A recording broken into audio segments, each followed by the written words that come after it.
Welcome to Scale Her Up, the Female Entrepreneurs Show with me, Brenda Hector.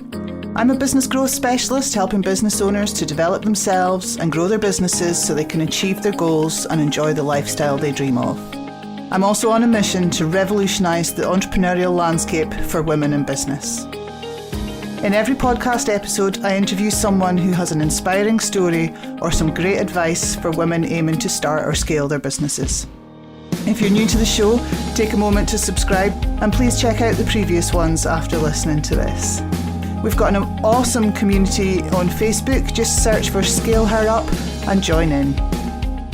Today on the Scale Her Up podcast, I've got Adriana Alvarez joining me all the way from Colorado in the States. Yeah. So welcome to my little podcast in Aberdeen in the UK here. Great to have you with me. Well, thank you so much for having me. It's my pleasure. Really good to have you. So Scale Her Up is all about women in business. So tell us a little bit about your story, how you got into business. The truth is I got into business because I can't have a job. I just knew that was not the path for me. So I spent my 20s as a volunteer overseas. I never took the traditional route. And so when I moved back to the US at 28, 29 years old, I knew I had to figure out how to be myself and be compensated for it because I had not been trained in higher education. I had no desire to go to corporate America. And I didn't want someone telling me every move to make and me giving them 40, 60, 80 hours of my life. And that is what inspired me to sit down and look at what do I have to offer and how would this benefit someone else? And that's how my business was born. So you were quite early in your career then that you decided to start your own business. Oh yeah. I had a job once. There's a joke. I had a job once and I lasted 3 days and then I started my business. Awesome. Always knew you were going to have your own business. So tell us about the business. What do you do? What I do is I help women start their own highly profitable publishing house. And I help those who know they want to get their story to the world publish it in a way that does not water down their voice, does not change their content, does not censor them in any way, and really helps them achieve what they want to happen. When people sit down and write a book or decide they want to write a book, they don't want to dedicate this huge amount of time and energy and effort and not get something in return. So we identify what that looks like and figure out how we can make those dreams come true so that it's absolutely worth every bit of the journey for them. Okay, so what kinds of stories, what kinds of people are writing these books? Almost all of them are women who are in business, they're mothers, they're wives. They have something important to share. They have wisdom that they want to pass on. They feel a strong connection to leaving a legacy. And honestly, a lot of the time, what they have to share would probably be rejected and censored by traditional publishing houses. Okay, so you get the true story out there for them. Yeah. And the benefit to them of doing that is that it raises their profile or helps their business, or why are they writing a book? Most of the time, there's a few different things that they want to happen, and this is what we help them identify. Most of them want to be on more podcasts, bigger podcasts. They want to speak on summits. They want to be at conferences. They want to be keynote speakers. They also want to grow their business. So they have services, they have offerings, and they want to scale. They're able to scale. They figured out how to leverage their time. And so they might use it to grow their audience, to attract more leads, and definitely to continue to build that credibility and authority in their niche, in their industry. Okay. Be an expert in their field. Help them be an expert in their field. Yeah, awesome. What are the roadblocks then that are stopping them from becoming the authors? I think for my clients is that they've got a lot going on. My clients run businesses, they're raising babies. Most of them are like me. They're also homeschooling their kids. Some of them travel full time. And so because I've done all of those things, I'm in business with my husband, been married 15 years this July. We traveled full time with our babies. We homeschooled every step of the way.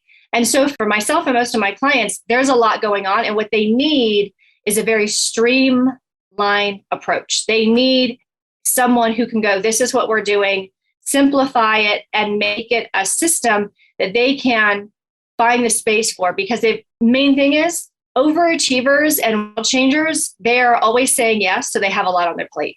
They certainly do. I think I'm sitting here nodding. I know my clients, and yeah, we all know those women in business that are just juggling everything because they can't say no to anyone. Yeah. Yeah. And you're nodding now. So you've been there, done that then? Yeah, absolutely. Yes. And I think, there's a season where we say yes to everything. And then there's a season when we also begin to refine what's most important. What is actually, like for me, what I think about is, will this create generational wealth? Will my children benefit from this today and in 20 years? And does this create a legacy? Does this leave something that will outlive me? That's what I'm really looking for. You've created your publishing business. You've published your own books, I take it. Yes. Yes. So you're helping people follow the route that you've already taken. That's right. I have a strong dislike for the saying, those who can't do, teach. And so I make sure that I go first. So I'm a 16-time international bestselling author. I'm a USA Today bestselling author. I've written my books. I've collaborated in other books. I've written for other people. I've published under my own publishing house, other publishing houses. I have done the spectrum. I am on the path. And so I am not teaching from theory. I am sharing what I've actually done. So what have been the big challenges that you've faced along your business journey? My personal greatest challenge was having a stillbirth at 38 weeks. And so running a very public business, being online, everybody watching the pregnancy for the entire time, and then having to make that announcement that we lost our daughter, and keeping the business going, raising two little boys who were very young at the time, and grieving the loss of my third child. That was my greatest personal challenge. And so how do you cope with that? How do you continue? I can't imagine what that feels like, but how did you find the strength to continue? I think that even in the most challenging and painful circumstances, life is always throwing us a bone. There's always a silver lining. There's always something that is there to support us. And for me, it was a couple of different things. Number one, I had two little boys who woke up every day and they didn't know that they didn't have a full understanding of what happened. And so when they look at me and they'd ask me for breakfast or they want to go to the park, I couldn't tell them no. The thing that really allowed me to keep moving was two little boys who were nonstop moving. I think if I would have had the opportunity to lay in bed and feel sorry for myself, that would have been a very bad thing for me. And truthfully, this happened at a very high point in my business. It was the time I had the most clients at any given time. So I had over 500 clients who were in weekly calls with me, in programs. And what I realized is that if I could show up and give them something, I could help them, I could support them, I could encourage them, I could inspire them.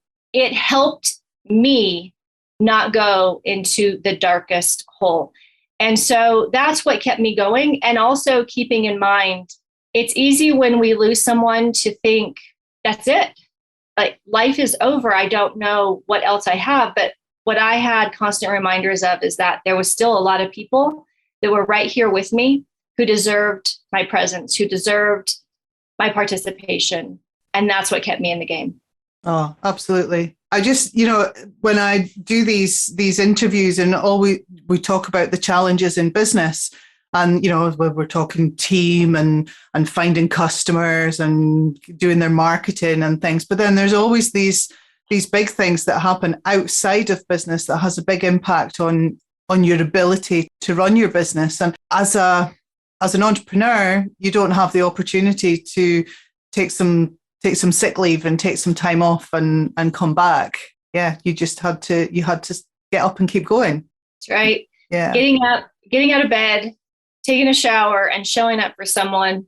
It's honestly something I've pulled back and I've reached in and used many times because it's easy to get caught up with just ourselves, but we're not really in business just for ourselves. I think every person who's really committed to their business and has had any longevity is actually here for a much bigger vision. And that's the thing we have to keep in front of us. Yes.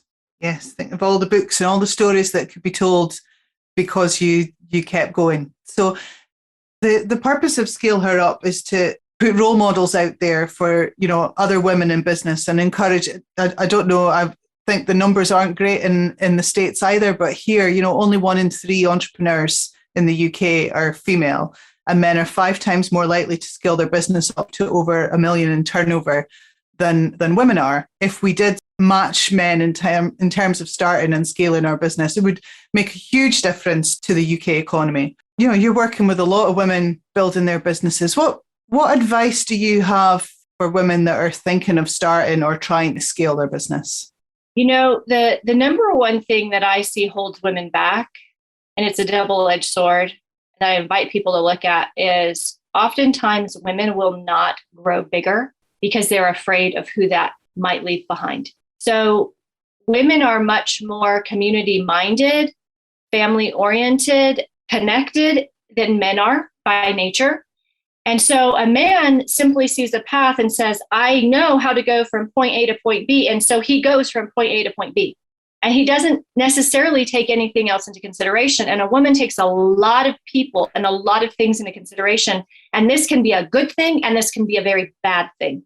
And I've seen women hold themselves back because they're afraid that no one will be able to relate to them if they're doing $10 million in their business, or they'll lose all their friends, or people might think something of them, or they could become misunderstood or judged or fill in the blank. And so what I would invite women to do is really look at what is running the show. If we are going to scale our business and we're going to have all of the income and all of the impact and all of the legacy that we are capable of, we have to get really honest if the visionary, if that brave soul who's connected to the work she's here to do, if she's running the show, or if all of her fears and concerns about what other people might think of her or might do in response to her success, is that running the show? And we have to get very honest. And once we identify what's actually running the show, then we can make adjustments, because all of that dictates a million decisions on a daily basis. And for me, this is the big hole that women fall into.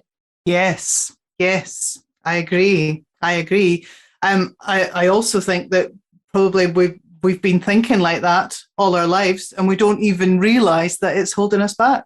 The voice in our head's just always been there. It's part of me. Yeah? Yes, it is me. And that's the catch, is understanding that actually isn't me. Yes. Because when we identify it, most of the time it's someone else's voice. It's someone else's statement that was said to us and given to us at a pretty young age, and then we took it on as our own. And that's really the key, is that's actually not me. Who I am is, and this is the thing, is there's all these outward actions that we can take to grow a business. But I don't believe any of that has the effectiveness that it could if we do not start with the inner game. And what are we saying to ourselves? What do we really believe? And whose opinion do we hold in the highest regard? Yes. I was talking to someone just the other week. She was talking about her business and whether she was going to ditch the job and focus on the business full time or not. And she said to me, and I don't know why, but I'm always really worried about what my mum will think. Oh my gosh. It's been the most eye-opening thing, and it's been my own journey as well. But I work with mainly women who are in their 40s and 50s. And it's incredible how many are still concerned about what their mothers and their parents think of them. And actually what I do is I take that and I go, this is the power and the influence I have with my children, and I must use this wisely. I need to make sure that I am constantly directing them back to themselves, because what we have is generations of women who actually don't know how to return to themselves, go, is this who I am? Is this what I want? Is this where I want to go? Is this who I want to be? And it's all through the filter of, would my mom approve of this? Would my father be proud? And it's a big one to break, but we can do it. It's a very big one to break. Well, the first step is realizing that it's there, and then Absolutely. You can start changing how you think about it. Yes, absolutely. Yeah, you mentioned already, you've got a big online presence and that came with its challenges when you face something difficult in your life and, have to put it out there. But why do you feel it's important to have such a big online presence? I'm going to be totally honest about this subject because there's a lot of pluses and there's a lot of minuses. And what I would recommend, I don't actually believe everyone is cut out to have a big online presence. You have to know yourself because it's a wild and crazy world. And it comes with a lot of negativity sometimes. So I have my share of haters. I have Facebook groups dedicated to me in a negative sense. And I've had women tell me, this is why I don't want to be online. This is why I don't want to make a lot of money because I'll have a target on my back just like you do. So what we have to do is have these discussions and get really honest. So if you don't have the resilience, the tenacity, and the fortitude for that, if you couldn't handle, the mob, the angry mob tearing you apart, you might need to build that muscle. You might need to start with a smaller circle. You might need to create spaces offline first. Because before I came online, I was offline for 7 years. And I really learned how to build strong relationships. So everything I do in my business is relational. And if it doesn't start with the relationship, I've learned it doesn't really go far. And you have to be so clear within yourself. You have to, I would say before someone really thinks that they have a desire to build a big online presence, that they make sure that they're their biggest cheerleader. Because if you have that angry, mean girl in your head and you go online, it's going to be disastrous because they're going to confirm everything you're already telling yourself. I tell people, make sure you are your biggest cheerleader and make sure you love yourself like an insane amount before you go. And, we were talking about this in a referral group yesterday. Some of us think we want these things because it's talked about and thrown about all the time. Oh, scale your business to this, have an audience of 10 million followers. But if you don't know for sure that you want that and everything that comes with it, then I would start smaller and I would start offline and have a mix and play with it and make sure that the people that you're surrounded with are rock solid and they're what I call good people. So good people are the kind of people that I would actually have a meal with, that I want as my neighbor, that would lend me eggs and flour. And this is the lens that I look through. And as soon as I identify this is a good person, I hold them really close. And when I identify that someone might become the leader of the next angry mob, I make sure I address it immediately. And, that's whether it's online or offline. When you get that message, I'm not sure that this person is right. Yeah, address it immediately. Yes. Absolutely. You made that sound a bit scary, to be honest. Who would want to be online if that's how it happens? So, well, here's the good thing. Is this actually weeds out the people who just think that it's fun to be internet famous? This is not about that. The only reason you would brave the online world and really go for the big numbers is because there's a fire burning in your bones and you are not going to get to the end of your life and not have done everything in your power to do that. So the vision must lead the way. The vanity, the ego, all of those other things, if that's all that's driving it, then God, no, don't do it. If you've got a message that you need to get out there, that's the best platform to get that message out. 100%.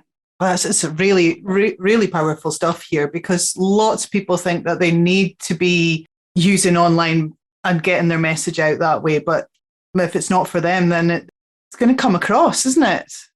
It will. This little stick under my computer. And it says there's at least 10 ways to accomplish anything. There's at least 10 ways to approach anything. And what's so easy to happen in this online coaching space and online business space is we literally begin to believe that there's only one path to success and I must take it whether it's me or not, whether it fits me, whether it feels good, whether it feels awful. And there's a million ways to go about this. What we have to do is make sure we know ourselves and that we continuously be innovative and creative. That's what the truest definition of an entrepreneur is. An entrepreneur is not someone who just plugs away and fits into someone else's system. They actually are willing to look at it and go, is this the best route for me, given my makeup, given my dreams, my vision, my goals, my intentions? And this is where we cannot become just another person in the robotic rotation of business. Break out, be yourself, do it your own way. There's a lot of paths to where you want to go. Find the one that feels the best, the one that's the most fun, the one that just lights you up and pulls you out of bed every single morning. Oh, absolutely. Absolutely.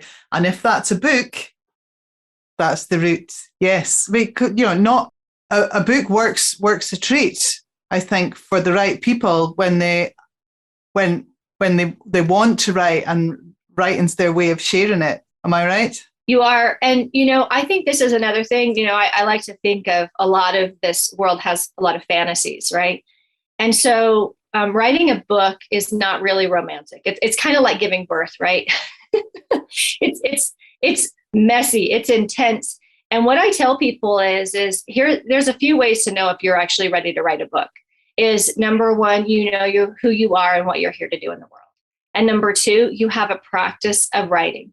So either you journal or you create content nearly on a daily basis. If that muscle has not been exercised in practice, and someone's going to go from never creating content for anything or anyone or any audience to writing a book, it's a quantum leap. It probably won't happen. And so what I say is take the small steps, use the things that are in front of you, write the best emails you can write, facilitate the best meetings you can, create content for social media, learn how to do live video, know how to do a great interview, and practice.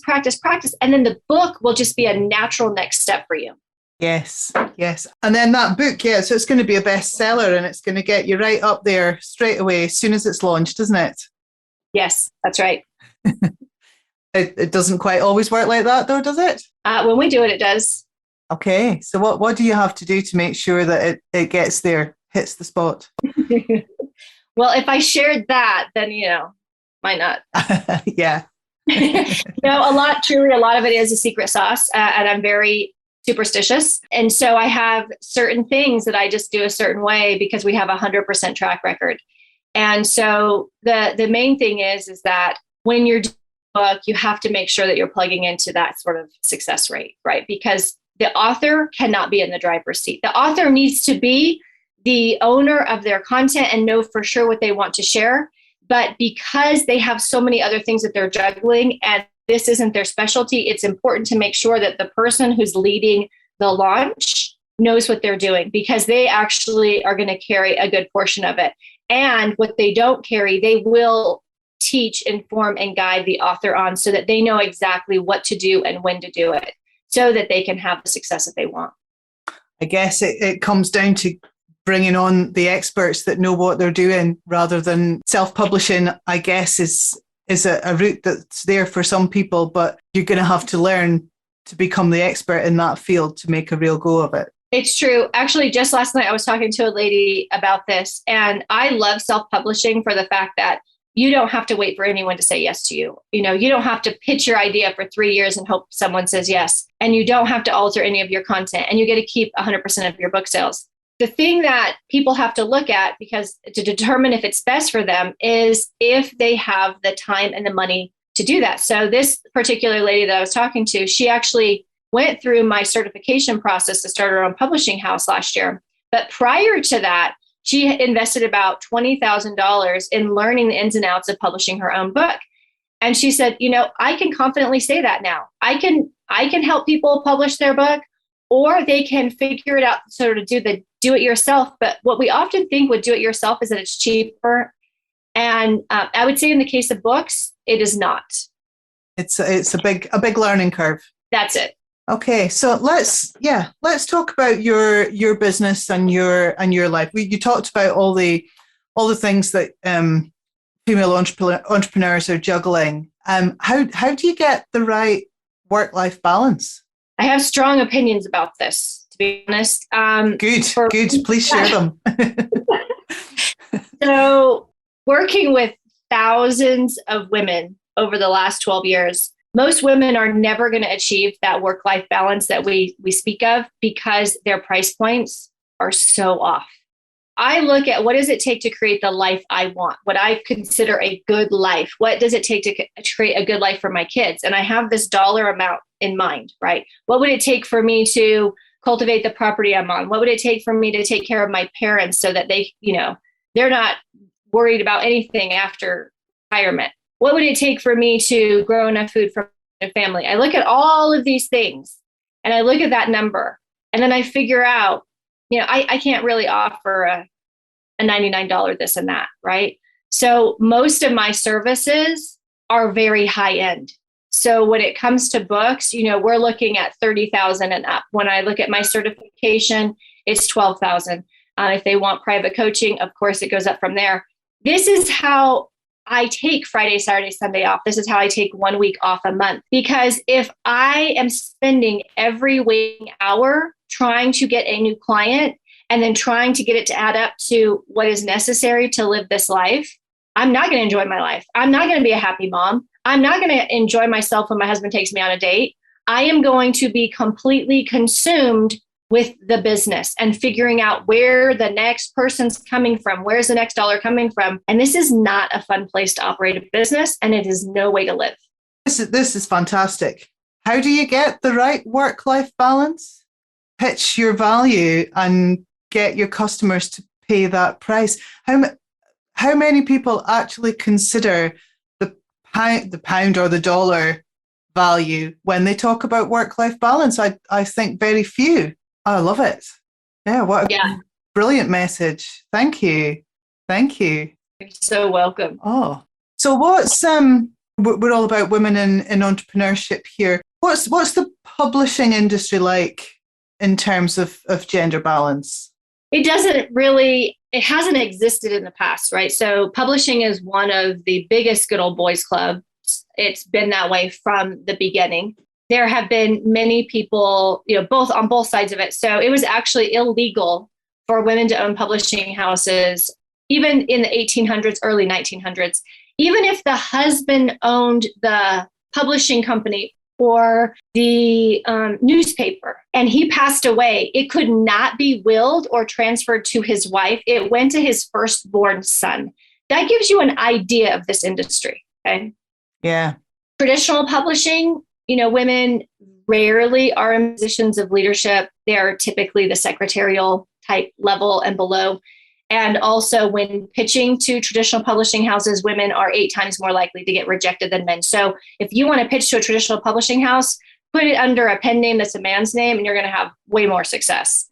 And that's part of what I'm here to change. That's why I'm teaching women how to start their own publishing company, because there's not a lot of publishing houses that are owned by women, which then means there's less women who get the green light on sharing their story, which means less women have platforms to use their voice. And I want to turn that around and say, no, listen, that's been the history, that's been the path, but we get to right now in real time revolutionize an entire industry. And how do you do by you're doing that by working with women? Absolutely. Solely with women, or will you help men as well? I have not helped a man start his own publishing house. I have done it exclusively for women for this reason. Now, I have a few men that have come in. Actually, I was on a call with a couple of them just in the last week. And they actually, there's one of them, he's creating a book that we're going to produce and publish where he's gathering the best women he's had on his podcast, right? And so we're going to feature all women's stories in this book, but he also sees this, right? He saw it with his wife. He saw it with his mother in corporate. He sees it with his daughters. And so he says, you know what? I've got to do something. I need to use what I know and what I see and what I have access to. So this is not about men against women. Derek and I work together every single day. This is about partnering with men who go, I get it. And I'm not going to put my head in the sand and I'm not going to pretend it doesn't exist. And what are we going to do to change this? And how are we going to do it together? I couldn't agree more. I think as women, we can do all we can, but we're not going to make the biggest change unless we get men on board to help with that. Yes. Which is why actually I'm looking for the right men to interview for the Scale Her Up podcast as well. Podcast been going for a year and I've only interviewed women, and it's time I brought some men in to help us bring about this revolution in the publishing industry for you, or just in businesses in general, to make a difference to the number of lives and the economies that can be changed by this. Yeah, I'm glad we're definitely on the same page, aren't we? Yes, we are. I can introduce you to a few good ones. Oh, that would be fantastic. The question that I like to finish with, I've already asked you about what you're doing to bring about the revolution, is there something that I should have asked you that I haven't? Is there something that you wanted to share with the listeners that we haven't covered? The thing that just came to me, and it's not like in my, repertoire or one sheet, so to speak, but the thing that's really been on my heart is my boys just turned 7 and 8, and it's just an absolutely fun time. I just have a blast with them. One thing that I've become very aware of is this. I can help a lot of women with their business. I can bring stories to the world. And we've already done this for thousands. But at the end of the day, if I do not leave a lasting and beautiful impression on my boys, I miss the mark. My best work and my greatest work is here in the home, and it always will be. Yes. It brings us back, I think, to what you were saying about the things that hold people back.